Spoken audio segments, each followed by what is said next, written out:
Hello and welcome to the Mind of Her Own podcast. I am your host, Lani Morehouse, and in the chair across from me today, I have a very, very special guest of mine. Her name is Zara John, and I'm very much looking forward to diving into her world with her today. Quick little intro on my end. Zara has been a very blessed addition to my life at the back end of this year. Our friendship has grown exponentially over the past few months, and I'm very grateful to have her in the chair today. Without further ado, this is Zara John. Z, welcome. What an intro. I'm not good at taking compliments. Thank you for being here today. Anytime. Wow, it's funny. It took us a little while, not us, me, to settle in. This is officially episode 1. Very excited to have you here with me. So thank you for being here. Anytime. I wanted to kick off this episode not with me introducing you. I feel like I could ramble on and on and on about what it is I love about you and why I wanted you here today, but let's start with you introducing you. I basically want to know, who is Zara John? In your eyes. Wow. Right. Zara John. Very talk a lot. I'll start with probably where I met you. Yep. Just so people have like the understanding. I'm a runner. Love to run. Met Jay and Lance through running. Also, I'm a Victorian girl, but moved up like 2 years ago to the Gold Coast. I love everything outdoors. I love movement. I love talking about everything to do with that and your mind, like we will probably get into. I'd say I have a bubbly personality. I agree. Quite caring. I work in a nursing home and I'm studying to be a nurse. Love it. And that's me. Yeah. I think you covered that pretty well. No, it's good.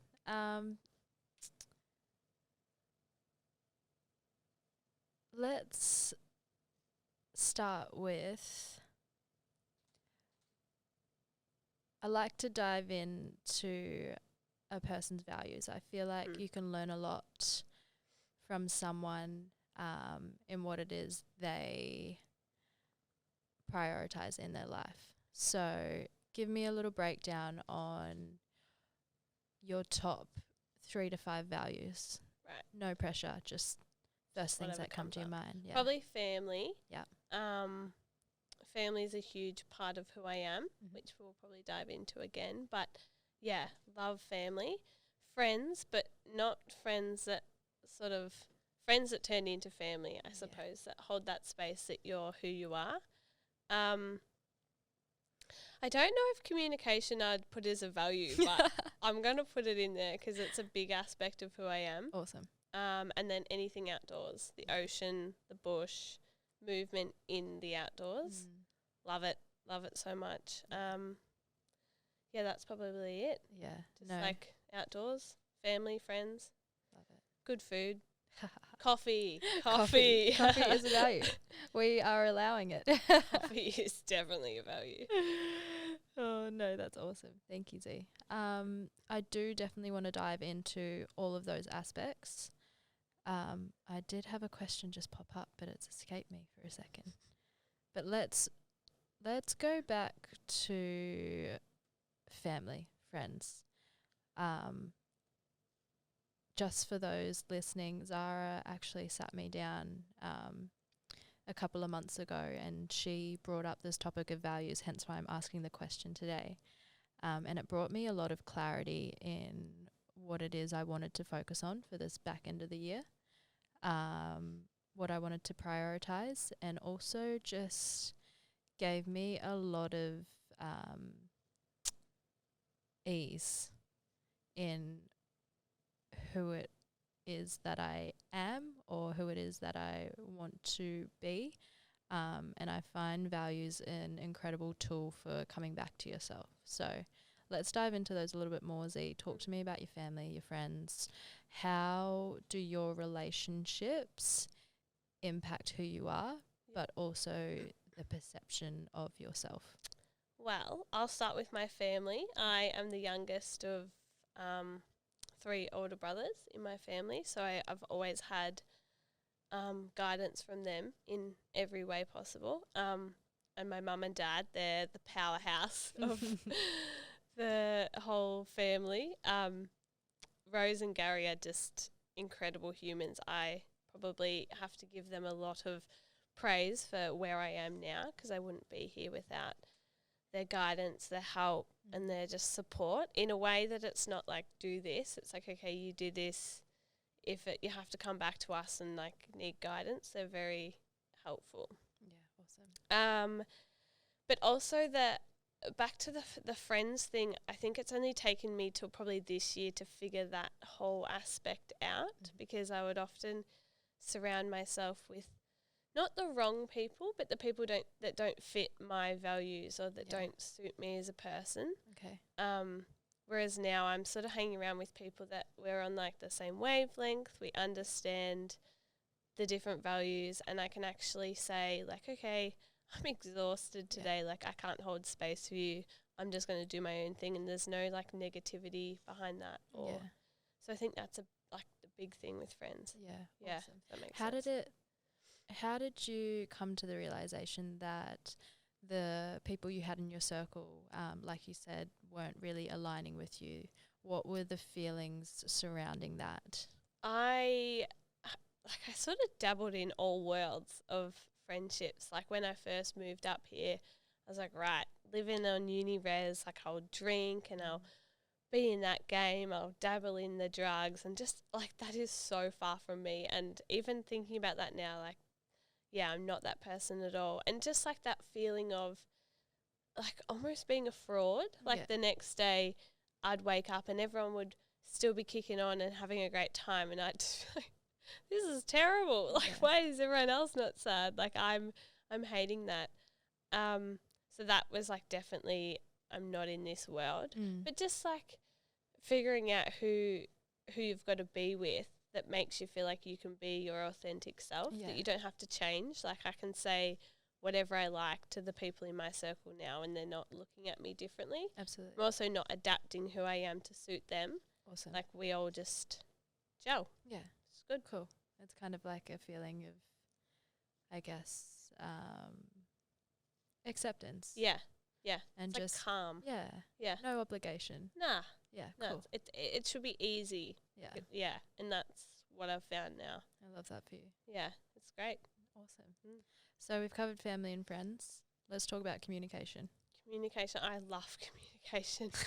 I love it. I love sitting with someone and just unpacking like a topic, really discussing it, and then having a laugh too, but like none of the surface level. Like I love diving into someone and just knowing them, knowing how I can help. I want to help, not so much fix, because no one needs fixing, but like helping them achieve what they want to achieve or be the best version. Yeah.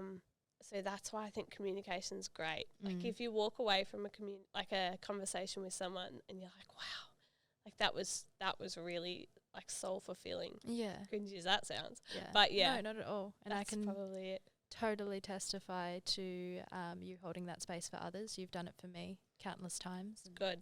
I've had some very profound moments of clarity after a tough conversation with you, but I'm very grateful. So, yeah, can definitely back communication. I agree. It is number one. It's like just say what's on your mind. Yeah. Clear it out. And like life's too short to dabble around the issues. And I have to admit, like that's a bit hypocritical because I'm not good at talking about my feelings. But if I need to, I'll slip it in there occasionally. But hey, that's what we're here to do. We're here to learn. Yes.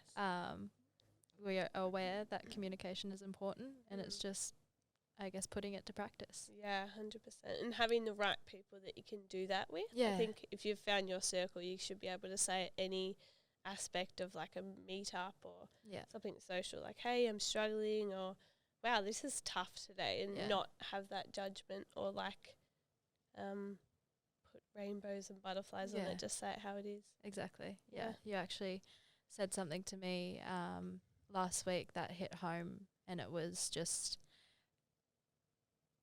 rather than getting in the car and like pretending that everything is okay, I just felt completely open to let you know exactly how I was feeling in the moment, no matter how absurd it sounded in my head. Yeah. And to be met with that kind of like understanding, acceptance, and just to be heard, it's a very special thing. So if you can find your people, I feel like it can change your life. Because if you can say it out loud, then, like, obviously you're accepting it yourself. Yeah. But, like, if you're bottling it up, it's not helpful for anyone. No. But, again, I'm a hypocrite because sometimes I don't do that. But no. 2023 is coming. It's coming. Cool. Perfect. So, people you surround yourself with, communication. You spoke about nature and movement, which is actually a great segue because you just completed one hell of a race, Blackall 100. Let's talk about it. I wanna know your highest moment, your lowest moment, but most importantly, what was your why? And for those of you who aren't familiar with this particular race, it was 100 kilometers out in the trails. I'm going to hand it over to Z. She'll be able to dive into it more. Dear Lord, what a race. It's crazy to think that that's what I've done this year. Yeah. So hectic. Blackall was huge. I loved every aspect of Blackall. We'll start with highest. Highest was probably my mental game. Like, there was definitely tough spots out there, but not once was I trudging up any aspect of that run thinking like, I'm going to quit or I'm not doing this. The whole time I was like, this could take you 24 hours, but like you'll get to the finish. But also all the crew around me, like that was really special. That's probably my highest point. Lowest was probably the dark patch. I'd just come off a really good 20 Ks of like solid running, sitting at like a good pace. I was feeling sweet, and I think it was like 12 Ks or something to go into the end. And I was like, oh sweet, an hour, I'm home, I'm done. And it just took so long, and I was mentally exhausted, and just cried the whole way. But so that was really low. Like I really struggled with that. But also probably my nutrition in the run I really struggled with. My stomach was just like, not here for it today. So that was really hard. But certainly an added challenge. Yeah, it definitely adds the old obstacle.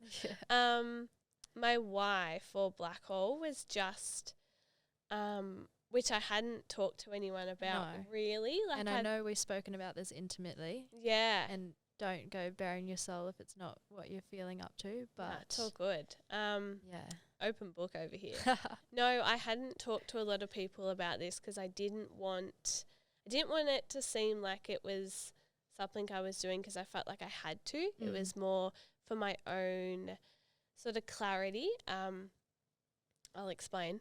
Everyone's going to be like, what? So I used to, back in the day, have like a pretty bad relationship with food and body image and exercise. And running used to be a huge form of like torture and just probably self-hate, I'd say, and just was something that I had to do. Like you go out and you run. And I was like, back in that time, I was running a crazy amount of kilometres. Like, we won't go into detail, but it was hectic. And this year, I hadn't been running, but I just felt lost. Come to Salt Social, which was epic, and trained for the marathon with Jai. And that was the first time in my life that I actually fueled properly for runs. I knocked back on other training because I was like, running, this is where I'm meant to be. And after the marathon, I was like, I want more. Yeah. Like, I can do more. I really want to prove to myself. And I was feeling really strong. So just like one night signed up for the 100 because I'd always wanted to do 100, but it was the body was weak. Like, and my mind was weak too, that I didn't have the space to do it. So, yeah, signed up and just wanted to prove to myself that I am strong. And, like, I pushed to other people about being confident in their mind and their strength. But I was like, you're a fraud if you don't, like, do it yourself. Yeah.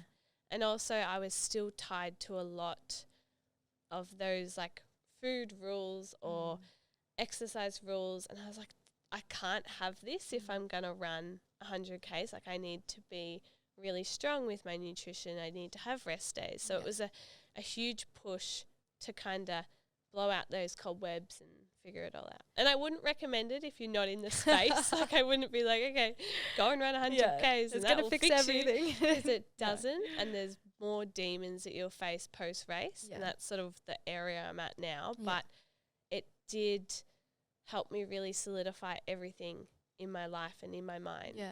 Let's go back a couple steps. I want to know, was there a moment where you, because like you said, you were using running as a form of torture or a way to kind of, like, I guess, punish yourself. What was the catalyst for change? When did your mindset flip? How did you flip it? What were the tools you used? It just wasn't sustainable. Like, I started the adventure of this, we used to call her Betty. So I'll use the word Betty. So for some context, my like eating disorder with my mum was really hard to establish the difference between me and my other mind. Yeah. So mum and I stayed close and she didn't hate on me. We called her Betty. So Betty come into my life through school when I was bullied a lot. This was because your mum wasn't really... It's hard to understand. Yeah, it's hard to see your daughter or anyone that you love do something that's so probably illogical and like detrimental. Yeah, and so like unsafe to every aspect of your health. Yeah. So she was having a hard time accepting that or understanding why you were doing these things. Yeah. So there was heaps of anger. Yeah. Yeah. And I guess there was that, like you said, because you weren't really sure. I know for me personally, when I can't explain my feelings to myself, it makes it 10 times harder to explain it to someone else. So is that kind of where you were at with her? Yeah. So like I could understand. It's hard. I could understand it, and I knew what I was doing, but I was so unhappy that I was like, this will work. Like it works. And for anyone has suffered it or suffers, like knows that you do the things that other side of your mind wants you to do, and it's like those endorphins come in and those feelings of like, you're sweet, like you're so confident, you're feeling so great. And then it just escalates and escalates, and it turns into a huge thing that you suddenly don't have control over. Yeah. And I remember you saying, sorry to cut you off, but I remember you saying one time to me that it was because you felt such a lack of control in other areas of your life. It was the one thing that it was kind of yours to take hold of. Yeah, 100%. And control is like the thing. It's crazy. And even now, if I get stressed, it's like I know what I can control, and like, but they're like your bad habits that you probably used to take on. But I couldn't. I'm not necessarily an academic human. Like, I'm really good practically, and I can talk to people really well. But to sit down with the books, it's just not my strong suit. So in school, I wasn't necessarily academic. And I had friend groups, but I was sort of I was like the weird girl. So I used to get bullied a lot. So I couldn't control any part of school. And in my mind, I was like, okay, if I look a certain way, if I'm thinner, if I fit the mold that everyone else sits in, maybe they'll accept me. That I'll be accepted. So then it's like, okay, I'll start controlling this. And then obviously it's all that positive course. reinforcement, and Yeah. people be like, oh wow, like External you look good. validation. Yeah, Yeah. you're like, yeah, I do. I'm busting Yeah. my ass for this, Yeah. but yes, so all of that. Okay. Yeah. Cool. So let's go back to who you have named Betty. Like, how did detaching this part of yourself help you to, I guess, work through it? Probably like we've discussed before, that feeling of being broken or there's something wrong with me was really hard, because once you get to the point that you're like, everything I'm doing is abnormal and I'm not happy, I'm so exhausted all the time. Yeah. I went to a counsellor, neuropsychologist, and she helped me look at, okay, Betty is this side, but you're like, you can work against her. So it sort of helped me show that I'm not broken, and that mental illness, it isn't just like a facade or like a what's the word, like a phase. Like it's an actual something that needs to be worked on, and you're not broken. Yeah. And it's just, if anything, it's who I am today because of her. Yeah. But I just had to realize that instead of working against her, I just need to do the tools to work with her and turn it into something a bit more So rather helpful. than looking at her as a bad part of yourself, as like this, I guess this shadow that you were ashamed of, it was kind of like you transformed that shame into almost compassion. Yeah, 100%. Because it was like the sooner you could accept that part of yourself and the journey she took you through, exactly, and the lessons she taught you, it was kind of like, this is like, correct me if I'm wrong, but this is how I'm interpreting it. It's almost as though just letting that part of yourself know that that phase of your life was okay and it was necessary to bring you to where you are now. It's like, it feels like a sigh of relief almost. And also because, like, for again, anyone gone through it, like these disorderly patterns or whatever you've got going on, they thrive in like secrets, and they thrive in no one knowing, because then you can continue doing the behaviours that you've adapted to. So like acknowledging that she's there and that like you're going to kind of work against each other for a while was really helpful for me to use. And like she's still there. My mind's a busy mind, but I now know that it's like, okay, like I'm not broken. This is just me, and it's helped me to do this, and it's helped me to do that. Like I'm very dedicated and driven and motivated, and partly that's because of that side of my mind. And that's okay as long as I use that positively and not let her take control. No, I love that. That's a very beautiful way to look at something so toxic. No, because she served a purpose. She did serve a purpose. Tough time of your life, but it and like made it's you stronger. still like it's hard because you can talk about it and you can be like fully on top of it, and then I can have days where I'm like, oh, we're back. You're back. But that's just a part of the journey, and it is a journey, and it's definitely not straight or clear cut. It's rocky. No, it's definitely not linear. No, that's the word I was trying to think of. As you learn as you go along. But no, that's a really good segue, because one of my questions I wanted to bring up with you was about balance. So I know that I've spoken to you about good days and bad days and like feeling on top of the world at one moment and then just feeling like I'm back at square one at the next. It's like, give me some insight into how you approach those days when you are feeling, I guess, foggy or Scattered. a little off center, just not very grounded, very in your head. Like, what are the tools that you use? What does it feel like when you're in that space? It definitely changes daily because it can depend on the situation. Like, as you would know, it can depend on what sort of turn to that side of your mind on. So I'll either distract myself. Yep.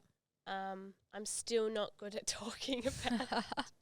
I can acknowledge that that's how I'm feeling, and I might hint a little bit, but I'm not really good at being like, hey, this is how I'm feeling today and this is why. So I'll go outside, I'll move my body. I don't like to sit in that uncomfortable feeling. But back in the day, I'd probably just go for a run. Now I'm better at being like, okay, this is how you're feeling today. It doesn't change the course of your day. Like, you've still got to go to work. You've still got to eat your breakfast, lunch. You've still got to do everything, but just probably being kinder to myself. Awesome. And if that means that I don't choose to look in the mirror, or I don't go to the gym because I don't need to, or I don't associate with people because I just need to be in my own mind, then it's going to change the next day. Yeah. It's like a ebbs and flows. Ebbs and flows. Yeah. Okay, cool. No, I love it.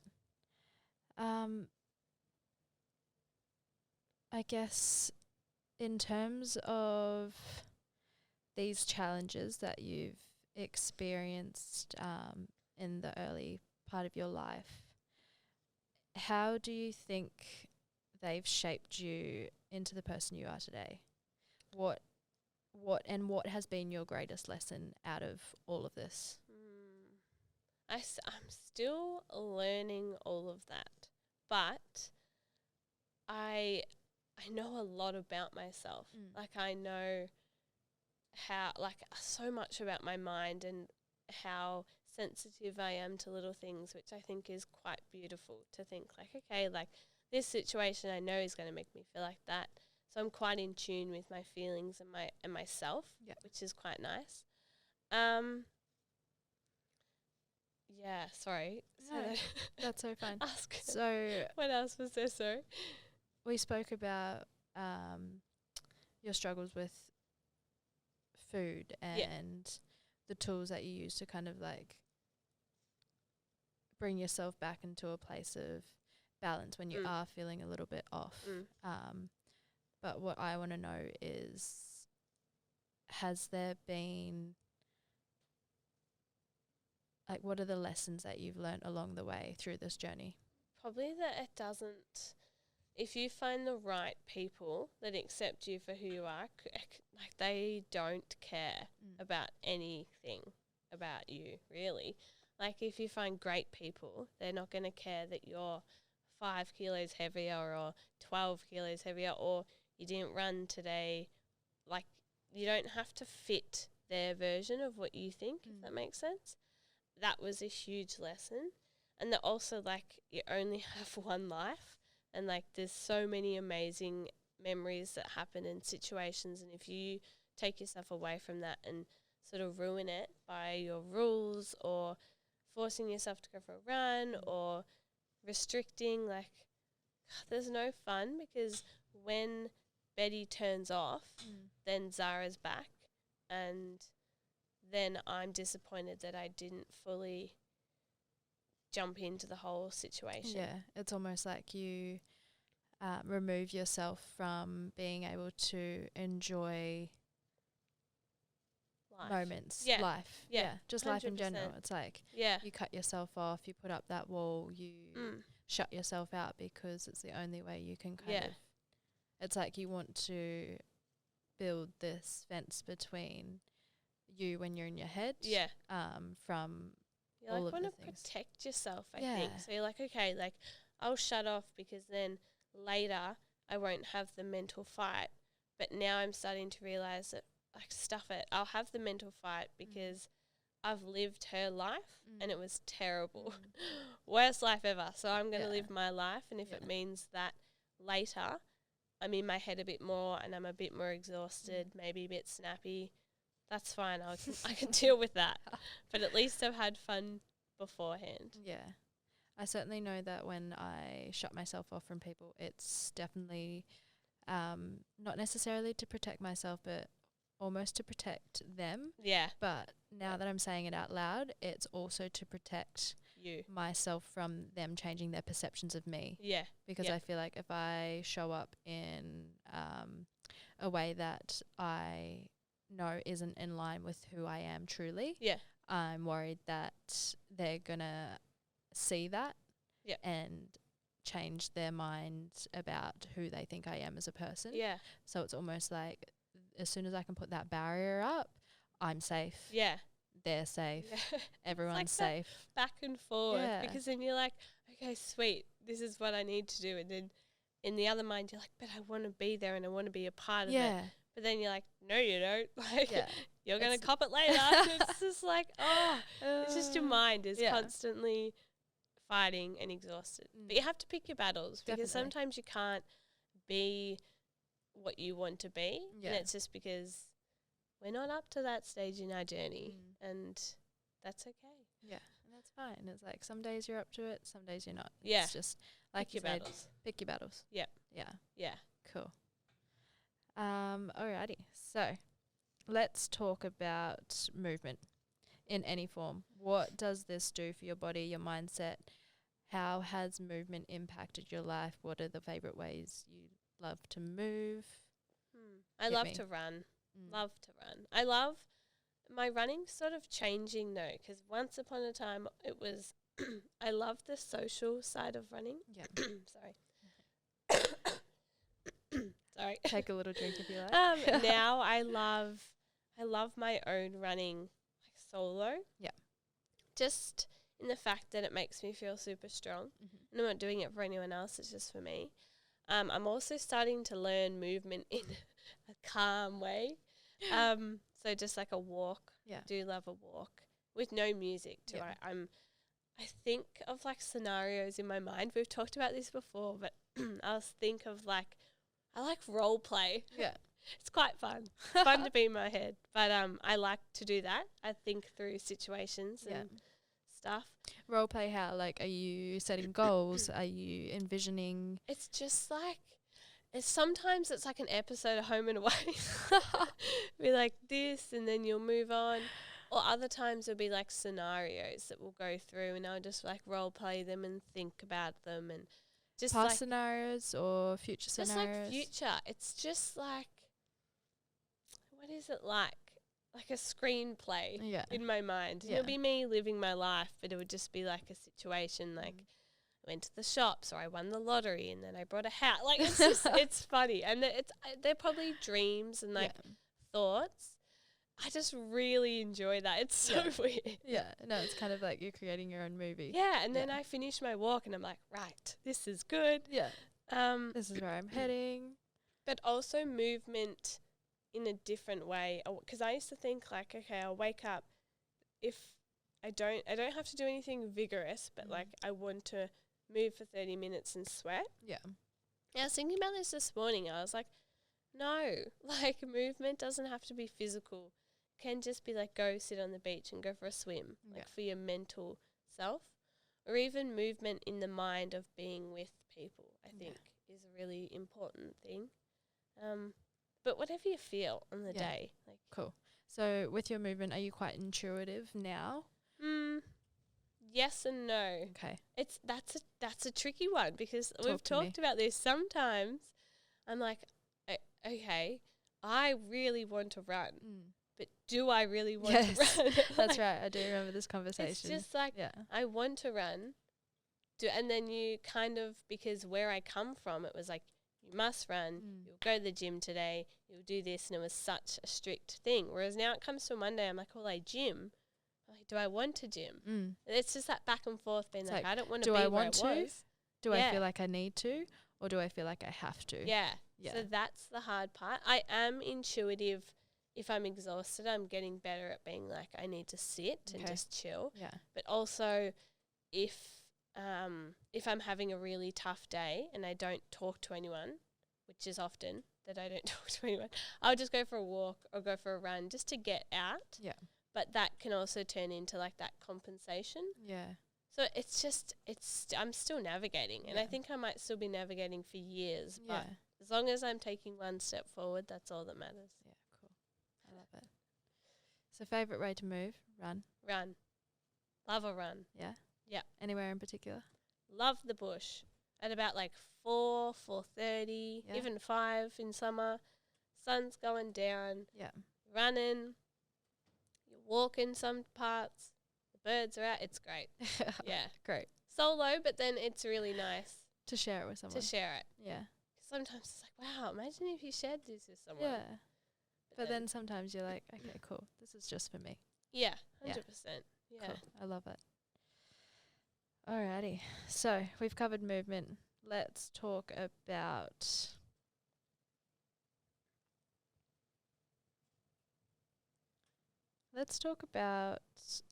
the people in your life. Mm-hmm. Who do you think's had the greatest impact on you? Take a drink. Yeah, go for Sorry. it. Have a little sip.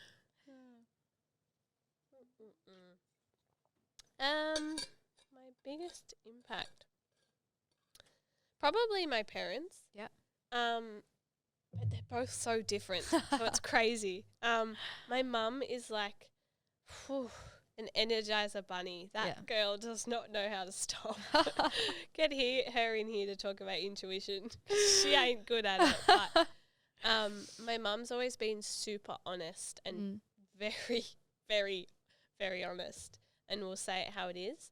So she's really good at Communication and choosing what's good for her. Yeah. And she doesn't want to please anyone else, which I love. And my dad's opposite. He is honest too, but he's very intuitive in the way that he'll be like, nope, today's a day off and today's a rest day. And he's really gentle.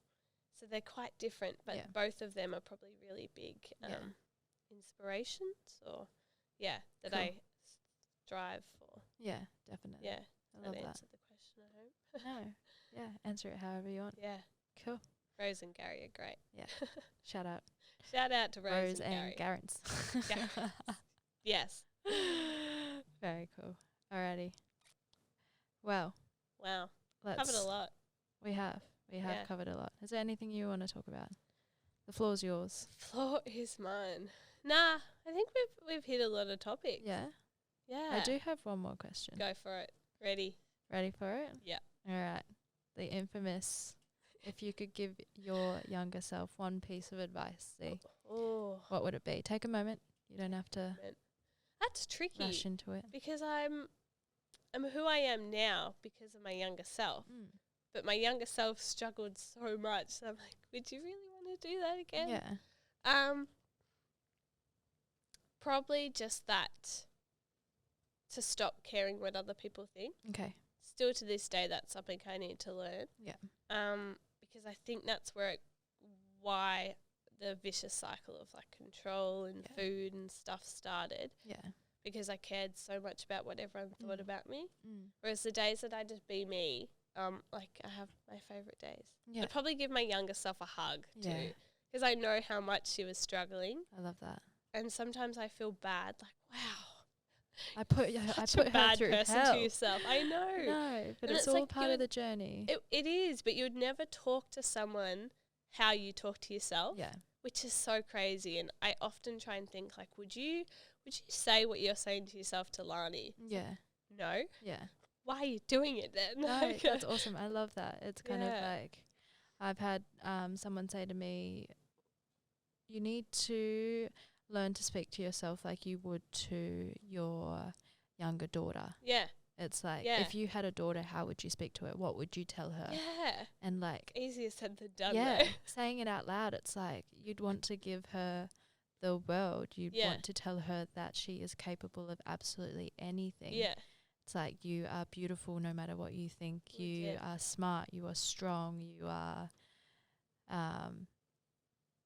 you can be anything you want to be. Yeah. And it's 100%. crazy. You're not broken. No, exactly. I think that's been a big one for you, That's been a big Yeah. one. Like, you're not broken. You're not alone. You're not alone. You're not broken.